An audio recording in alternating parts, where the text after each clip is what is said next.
So nearby Nisha and nearby Brad. We've done this video before, but it had to get taken down for copyright reasons. So let's talk about Stoffel again. Stoffel? Stoffel, he's a honey badger called Stoffel. I'm not sure if he's dead. I'll have to double it. Is he dead? That'd be kind of a disappointing one if he's dead. Stoffel honey badger alive? Question mark. Oh, they've got a Facebook post. He's now 23 years old. Oh. And it's from April 2020. Oh, so he's 25. So he'll be 25, which I think is like the absolute oldest that a honey badger can be. So I was going to say, how long do they usually live for? you know what? There'll be a fact by below whether or not Stoffel's dead. And it's like, and if he's dead, we're going to end with like a graphic that comes up and just says in memory of Stoffel. Oh. Upbeat start. Dead animals and hedgehogs. Oh. So for the first time in our sporadically updated series, well, it's not the first time, this is a redo, but I'm going to read out the intro I wrote anyway, detailing the misadventures of people who were born without a fuck-producing gland in their brain. Today, it's the turn of an animal, in particular, Stoffel, a honey badger, who has been called an ambassador for his species due to how little he seems to care. So he's known as an ambassador. An ambassador for the species of honey badger. And as mentioned, this is a video we have done before, you don't need to search, but we had to take it down for copyright reasons. And we thought, rather than do a reissue of it, why not re-record the video with yourself, Nisha, because you weren't a member of the channel when we recorded this video initially. Brad was, you're here. So how much do you remember about Stoffel? Because it was a pretty memorable video, pretty popular one before we had to take it down for copyright reasons. I can see Brad saying, I don't remember anything. It's the one that keeps escaping, right? Yes. Yeah. Stoffel, the honey badger. And that's it. I'm gonna have to talk in like past tense in case he is dead. And I'm gonna guess that he is, because like honey badgers don't live very long in the wild, and they live slightly longer in captivity, but not much longer for reasons we're about to discuss. Because honey badgers, what do you know about them, Nisha? Besides, like, they sound awesome. Pretty much nothing, I'm ashamed to say. Okay, well, the honey badger is noted as the most fearless animal on Earth. That's a moniker given to it by the Guinness Book of World Records, because they will attack near enough anything in their native Africa, up to and including lions, which are noted as being scared of honey badgers. And you have, like, great clips out there of honey badgers just walking through prides of lions, not giving a fuck. Oh my God. Or you have another one of like, oh, it's I think it's like a zebra or something sniffing at a baby honey badger, and then you see the mama honey badger just go, fuck! No. But it slides, so it like slides into frame like a level boss in an RPG or something like that. I feel like Deja Vu playing in the background. That's Deja Vu. well, that's the clip we're going to do, and hopefully that, I think we have to be careful with clips for this I can't one. even do that. Well, we could try, and if it gets copyright struck, unfortunately we can't put it in. So if it's not, that means the person who wrote that song was being a penis. Was it copyright, or was it because you said the word fuck constantly? No, it's copyright, yes. It's definitely copyright. It was copyright from the episode of the show, which most of the research on which this article was based, which centres around the misadventures of Stoffel the honey badger and his numerous escape attempts from his enclosure in, and I have it here, the Mahola Holo Wildlife Rehabilitation Centre in South Africa. And that is a place where he is considered to be a local legend, so much so that the Mahola Holo Tuck Shop is named after Stoffel, and they got an actual graphic designer to design this logo. The Stoffel! Cute. All in recognition of their most famous or infamous resident. Wait, was there a fan art made with the honey badger? Yes. The Thanos one? There is fan art of a honey badger, someone did, pictured behind us here, but that's not of Stoffel. That was in response to another video we made about honey badgers in general, talking about how the only way to kill them is to machete them in the face. See, so I should know about honey badgers because I did that one. Okay, well, it's fair. If you don't remember, I'm hoping that a lot of people watching this video don't remember that one. That's why we're redoing it. I just remember me saying it should have gone for the head. Yes. Because that's where the Thanos thing came from. And that's what inspired that, yes. And honey badgers in general are noted as being very difficult, if not outright impossible, to kill through conventional means, which makes them virtually impervious to anything short of a point-blank range shotgun blast or machete blow to the head. Gunshots and stab wounds to the body will do nothing but piss off a honey badger, which is very ferocious and has a weird penchant for going exclusively for the balls. Of course. I knew you were going to say that. That's the thing, that's not me making sure they do that. Like, they nip at lion balls. And one of the reasons we know this is because of Stoffel. Because Stoffel's rise to infamy began when his keepers at the Mahola Holo Wildlife Rehabilitation Centre noticed that he wasn't in his enclosure. It's like, well, where is he? So, oh, he's in the lion enclosure. The what? What? The lion enclosure. It's like, yeah, Stoffel broke out of his cage. Oh, no. to go break into the lion enclosure, at which point he attacked all the lions. Oh my god. And what happened was, Stoffel got his ass kicked because it was a bunch of lions. But Stoffel did get a few swings in. And I now hope everyone at home is imagining like little Stoffel in like a little recovery bed, because that's what happened. He had to go to the vets and they had him in recovery. I'm just like imagining, you know, in every fight scene in every film where it's just one guy against loads of other people and they just attack one at a time. Imagine it like that with Stoffel. Well, for the most part, creatures are very wary of honey badgers. So much so, there is like a pretty solid theory that I personally ascribe to, that baby cheetahs look like honey badgers, because cheetahs when they're born have a white stripe on their back that is not present on adult cheetahs, and there's no confirmed reason why this is the case, but a leading theory is that it makes baby cheetahs look at a distance like baby honey badgers. Oh wow. Which no animal in the African savannah would ever willingly attack, because you're going to have the mama honey badger turn up, which means that honey badgers are scarier than cheetahs, the animal that can sprint at 60 miles an hour and leap at your throat with the force of a jackhammer. Well, baby cheetahs do have the cutest meow though. They do. The video out there was just this baby cheetah that you know it very well as well, Brad, was like meow. But then you've got the baby honey badgers and they're just like, so they just attack everything. And, adorable. and Nisha, what do you think happened after Stoffel beat up those lions and then got sent to the honey badger hospital? I feel like he recovered and then went back for more. Yes, that is literally the first thing he did upon being put back into his enclosure, is escape again and attack the lions again. At which point his keepers moved his enclosure so that he'd stop bothering the lions, because they noted that his repeated attacks and attempts to break into their enclosure was stressing out the lions. They moved him. It's like Rorschach, isn't it? Of like, I'm not locked in here with you, you're locked in here with me. He was like repeatedly breaking into the lion enclosure to fight lions. Oh, that's amazing. That's so badass.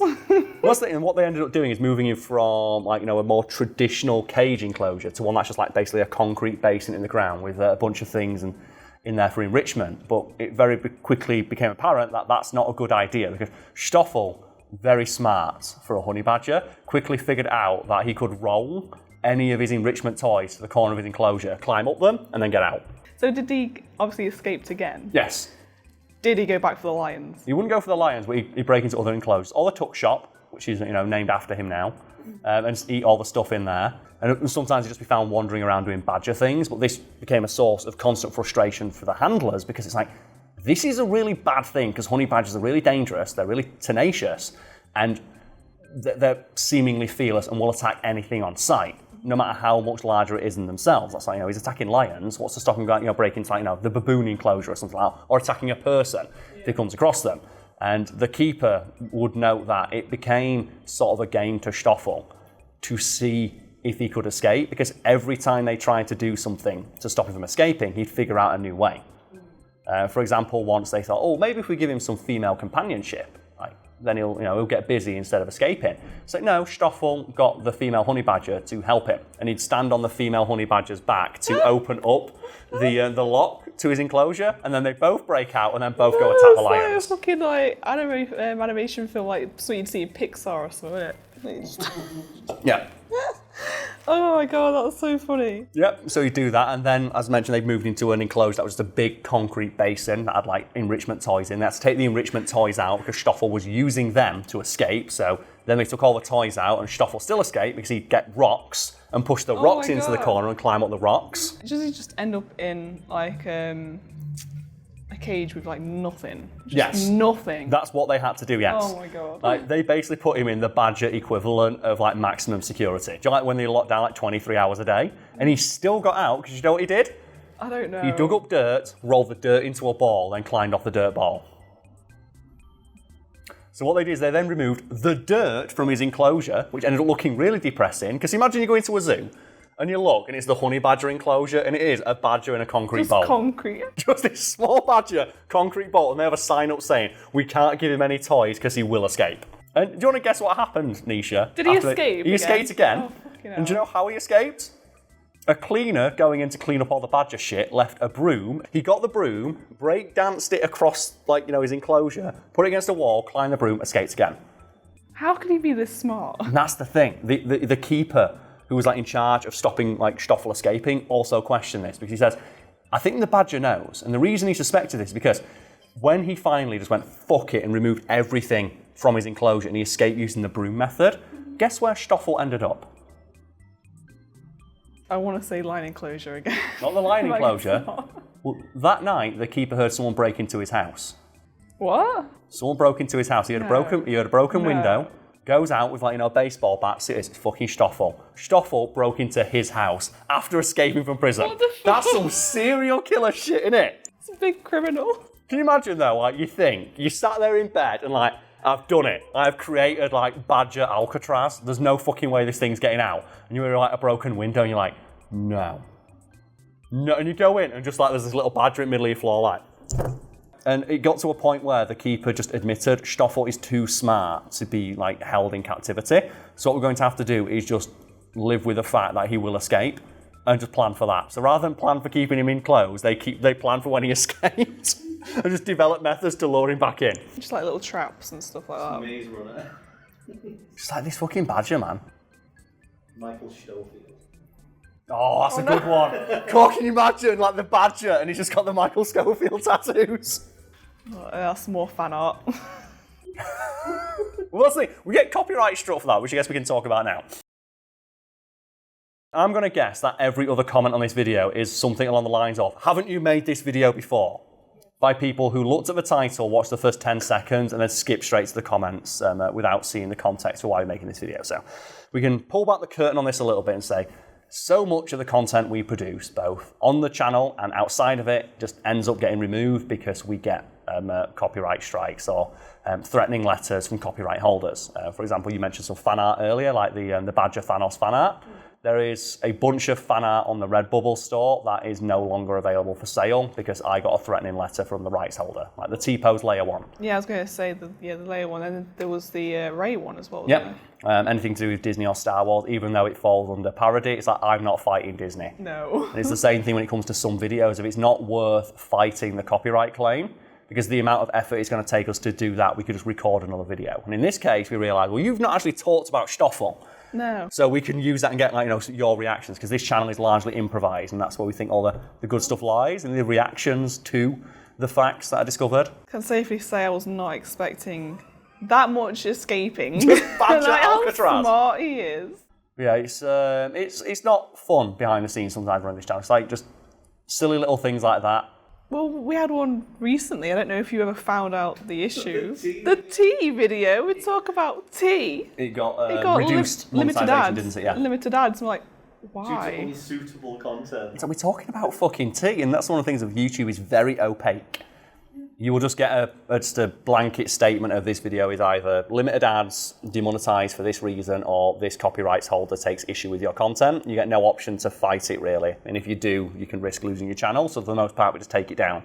And we did reissues for a while, but they didn't do very well. So we thought, why not just try recreating the video? And you can't recapture that first Stoffel video, but at the same time, we just don't have the time behind the scenes to re-edit it, because we'd re-edit it, upload it, and potentially still cause issues.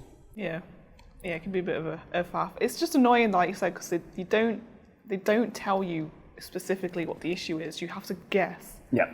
We thought, oh, maybe you swear in the first 30 seconds, and I missed it when editing it, and Nope. nothing. Is the CEO just a big coffee drinker? She against tea? I I don't don't know. know. What's up? Is it Susan? Is in charge? Susan, why are you copyright striking our video or demonetizing our videos? So we just wanted to talk about tea. And in this case, we want to talk about a badger, fucking escape artist badger. Look at him go. Maybe she doesn't approve of the way that you make your tea. Maybe that's what it is. And it's just unfortunately frustratingly opaque behind the scenes. So Yeah. it's okay though, because no one who's bothered about it is going to listen this far in. They're just going to complain. It's you run out of ideas. We've literally not run out of ideas. It's just that Nisha hadn't talked about this yet and wanted to talk about a badger. I like talking about animals, Yeah. so I always find them fascinating, especially when they do stuff like that. Yeah, and it's the beauty of having multiple voices on the channel of the interactions that we have had during this video, despite it being based on the same article, going to be different to what they were in the original. Yeah, and we possibly made some new fan art out of it. Yes, well, I definitely want to see some Kratos Badger fan art of just Stoffel with the blades of chaos. You think you can hold me? Fuck y'all.